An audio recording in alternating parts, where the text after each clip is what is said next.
You're good. Fourth row. Thank you. Go ahead. Jay, being such a young team, there were some questions about how inexperience might play against you. How you guys handled that, and how was Mark role? How Mark play against those concerns? We try not to feed too much into what the media has to say in regards to inexperience, and I guess the thing early in the year was like being too young.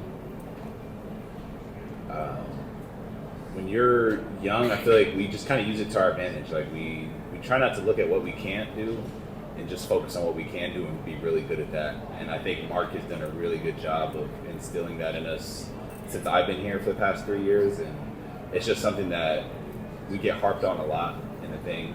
And as we grow through these experiences, young or not, when you can learn from whatever situation you're thrown in, it makes you better. And I think that's why we're here right now. Again, same row in the center. Hey Jalen, Draftel from Spain. I was going to ask you about that too, because we talk a lot with an Spanish ex-NBA player, and he always says that character means more than experience in the playoffs.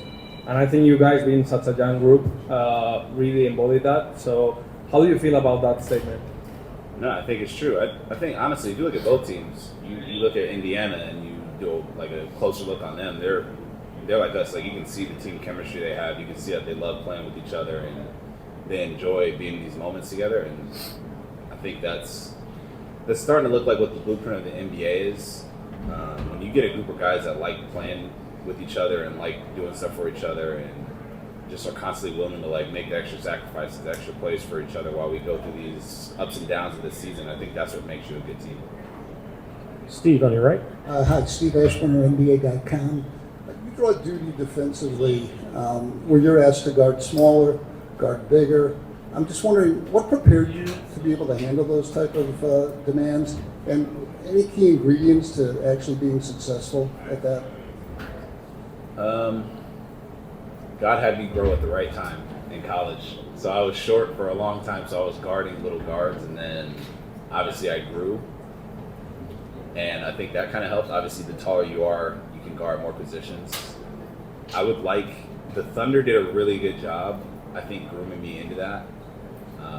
Just throughout my first year, they just put me in so many different situations, and I was able to learn from them and get better through the situations. And I think I was in a really good position where, like, as a rookie, I was able to do like trial and error and do a bunch of stuff like that. So when I get to these moments now, I've had more years under my belt to like learn how to guard bigger guys, learn how to guard smaller guards. So I've been able to like grow through the process of doing that. And then defense is a mentality too. Like, regardless of who you're guarding, if you go out there and compete, you can be pretty good defensively. Over here on the left, Joel. Hello, Lorenzo, Oklahoma. You said after the Denver series, I believe, that you hadn't really slept leading up to Game 7. How have you sort of handled the emotions leading up to the series? How have you digested this, and have you had time to sort of put into perspective, what it means for you to be in the finals in year 3? I haven't really wrapped my head around the fact that I'm in the finals. I did like the correspondence thing 2 years ago, or I guess like a year ago. No, 2 years ago, right? Yeah, 2 years ago. And it feels like life has been such a blur since that. I'm still trying to like get over the fact that my brother's in the NBA. Like, there's so many like things that have happened since then that I'm still trying to take in. So it's definitely a blessing that we're here. And I try not to get too caught up in it because we still have a job to do, and I'm trying to like really focus on that. But it is, whenever I can like get a couple days off to like really look at it, and this past week, like I've been able to like really just be able to take a step back and just look at how far I came. Standing on the right, Dan. Jalen, Dan Devine, Yahoo Sports. As you've had this sort of longer layoff, an opportunity to get a closer look at Indiana, look at them, what sort of leapt off the screen about the way they operate offensively? What makes them maybe a different challenge than some of the other offenses that you've dealt with so far? I think everybody's seen it. I don't want to give too much away, but they obviously play fast. That's their thing, and so you kind of got to tip your hat to them. The playoffs is just historically something that really slows down pace. So for them to be able to impose their will on that, and obviously win the last 3 series they played, doing how they want to do it, I think is really impressive. So that's what we've kind of like seen, and I don't think that's really like a big secret, but that's where they're unique. Fourth row, Vince. Jalen, Vince Gilroy, Yahoo Sports. It wasn't like you guys are just sort of coming out of nowhere. You were a pretty good team last year, but you're so much more dominant this year with the net rating, the point differential, and everything else. Was there a moment, or have you taken a moment to appreciate how dominant you guys have been? You had a lot of blowouts. There's been a lot of instances where you sat the fourth quarter. Has there been a moment of even reflection through this in the locker room saying, guys, this is different than last year?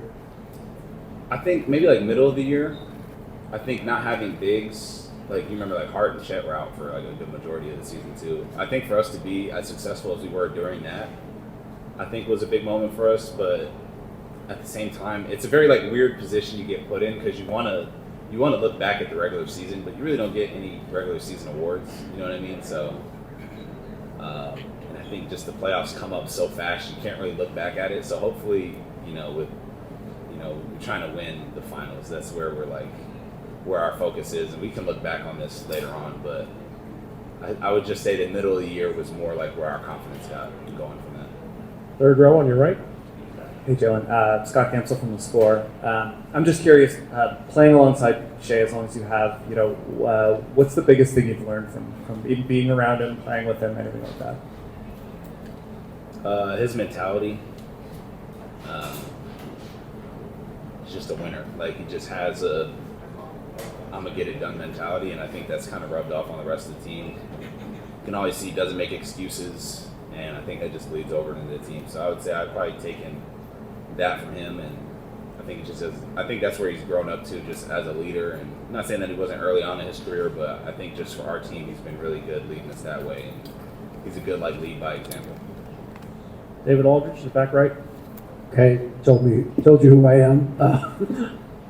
The success on the court obviously expresses itself in terms of bringing you guys closer. But I wonder, how has the city and the region kind of gotten into everybody's skin to feel like this is a great place to be, this is a great place to operate?